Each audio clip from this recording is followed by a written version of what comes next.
I'm Jessica Holmes. We're going to tell you about a new list of the top places in America to be a foodie. Find out if any Southern California cities made the cut.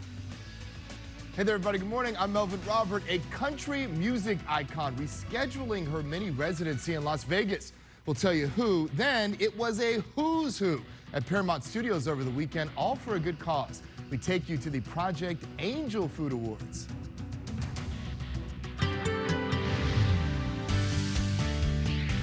All right, we're looking at a day with mostly clear skies, even starting out in the morning hours. Things are looking pretty good in Santa Monica at the Regent Beach Hotel. As far as the weather forecast goes, temperatures near normal or slightly above normal. 73 coastal, downtown Los Angeles, 78 degrees. San Fernando Valley up to 85 degrees. 84 in the high day. 85 Inland Empire and Orange County Inland at about 80 degrees. Full details in just a couple of moments. Let's go to Ginger in traffic. Yeah, you wish to be moving in sometimes that 80 mile mark, right? But in the case along the 210 freeway, maybe a little bit more challenging than that. Westbound side of the 210, that's always a busy spot. In fact, this is the second one we've had, second or third incident we've already had this morning, right about Baldwin Avenue. So they're going with this motorcycle crash that's now partially sitting in lanes. You can tell that the drive is already really slow here, and the same as you move farther to the west. On a normal day, this stretch of the 210 should get better sometime before Lake Avenue. That still may be the case, but that is a solid drive for our friends traveling through the SUV, right? This is the 15 north, so this would be right here at that 215 split as you're heading through Devore and then up in towards the Cajon Pass. It looks to us like we do have something that's still sitting in these lanes. That tie-up that's here, it looks like it started off as a stall, but now sitting in lanes as a crash. We'll watch all these things with the southbound side, a little touch and go for our friends who are traveling that stretch of the busy 15. I'll send it over to you guys. To our developing news here, authorities in Michigan are expected to give an update later this morning on a deadly church shooting. This happened over the weekend near the city of Flint. 4 people were killed.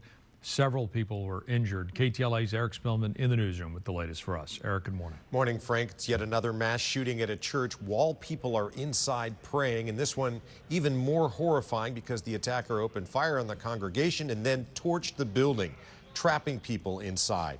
Let's show you some new pictures from the scene in Grand Blanc Township in Michigan. You see that pickup truck with the 2 American flags on it. Authorities say the gunman rammed that vehicle into the church and then began killing people. 4 bodies have been recovered from the burned out church so far, but we've seen investigators and other first responders going inside what's left of the building this morning. They say they may find more victims. They have not finished their search. Now to the images of the Church of Jesus Christ of Latter-day Saints building from yesterday when it was fully engulfed in fire. On a Sunday morning at 10:30, it was filled with worshipers. After ramming his truck into the building, authorities say the attacker got out and began shooting the congregants with an assault-style rifle. Police say he then used gasoline or some other kind of accelerant to set the building on fire, with victims still inside. In addition to the 4 dead, 8 others were wounded, some severely.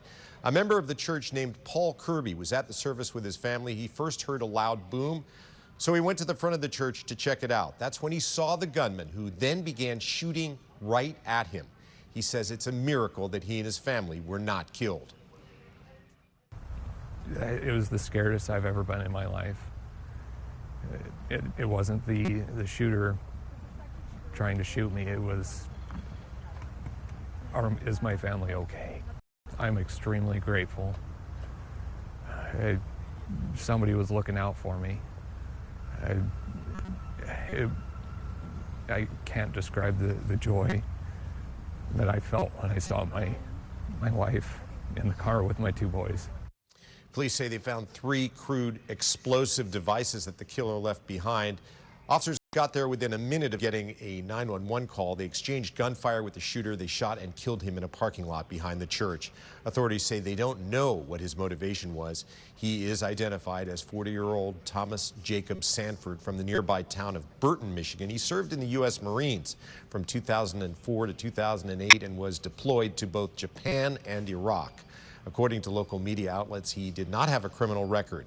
A former high school classmate says Sanford was an avid hunter and seemed like a typical country kid while growing up.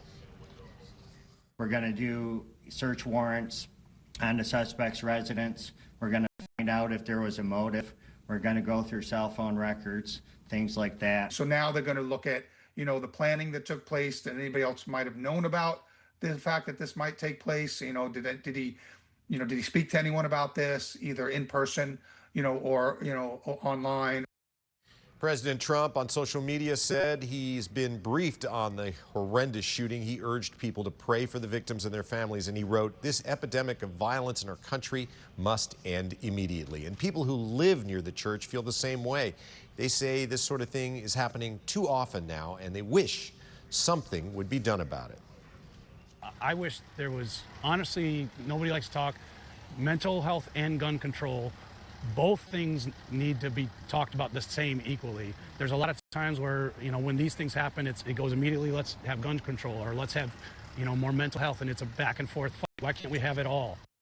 This is the latest deadly attack on a religious site. In August, 2 children were killed by a gunman during a mass at a Catholic church in Minneapolis, and in July, 2 women were shot and killed at a church in Lexington, Kentucky.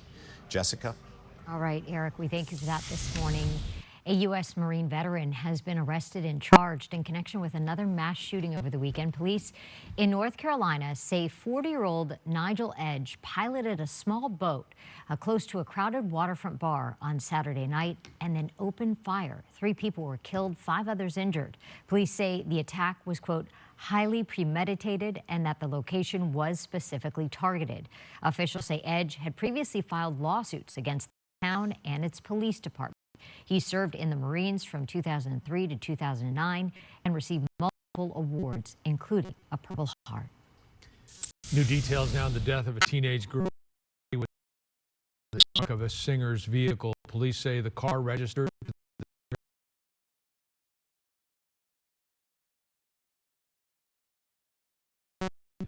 was ticketed in the Hollywood Hills 11 days before the grisly discovery. The dismembered remains of 14-year-old Celeste Rivas Hernandez found September 8th inside the car's trunk at a tow yard. Investigators have not named David as a suspect, but they confirm a search warrant was served at his Hollywood Hills rental.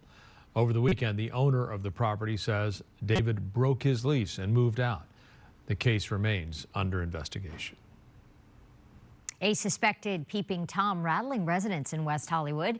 People in the area say the man has been peering into their windows for years, making them fear for their safety. KTLA's Zelina Bovian live now in West Hollywood with the details. Zelina, good morning. Jess, good morning. That's right. This guy has been at it for several years, and residents say they're simply fed up and they don't feel safe. They want the sheriff's department to get this guy off the streets and charge with something. That's the bottom line here. So take a look at this surveillance video. This is from residents we spoke to. They say this guy has been stalking them. He follows them off of public transportation and to their apartments. He's been caught on multiple occasions, peeping into people's windows, pulling down his pants, touching himself, and he's also made some violent threats against residents. What's worse is that they say this guy has allegedly been at this for the last 7 years. He'll often get arrested and cited, but soon returns and continues harassing neighbors. We blurred his face for the time being because he has not yet been formally identified by law enforcement, and he also has not yet been charged with a crime. He has allegedly physically assaulted women. He's exposed himself. There's certainly video and photo proof of that all over town. And when he's released, he always comes back to this area and continues the same sort of behavior. So it's concerning that he has been coming back to our building once again. And here's another look at this guy. Residents say they pretty much just try to warn one another when they spot him, especially using apps.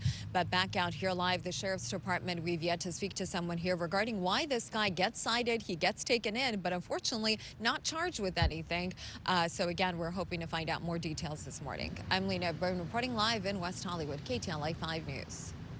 Alina, thank you. The Trump administration is now investigating the entire California State University system over allegations of anti-Semitism on its 22 campuses. Cal State Los Angeles has been subpoenaed for the personal phone numbers and email addresses of all employees. Demonstrators had built a pro-Palestinian encampment at the university in the spring of 2024. That happened during a wave of campus protests against the war in Gaza.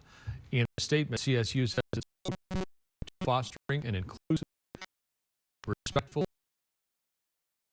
and supportive learning and working environment for all members of our community. California Faculty Association, which represents thousands of CSU employees, said the subpoena raises, quote, serious concerns about our members' privacy.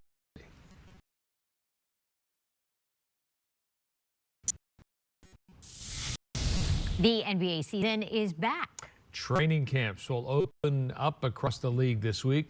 First up is Media Day. Both the Lakers and Clippers will hold their respective media days today. The Clippers will hold their Media Day at the Intuit Dome beginning at 11 a.m. Training camp will begin tomorrow with the Clippers' first preseason game set for October 9th in Oceanside. The Lakers will hold their Media Day in El Segundo at the UCLA Health Training Center. That will also begin at 11 a.m. The Lakers' first preseason game is this Friday in Palm Springs. Man. Mm-hmm. Pretty soon it'll be spring baseball training too. Exactly. Crazy. It's just the days keep rolling on. And hockey's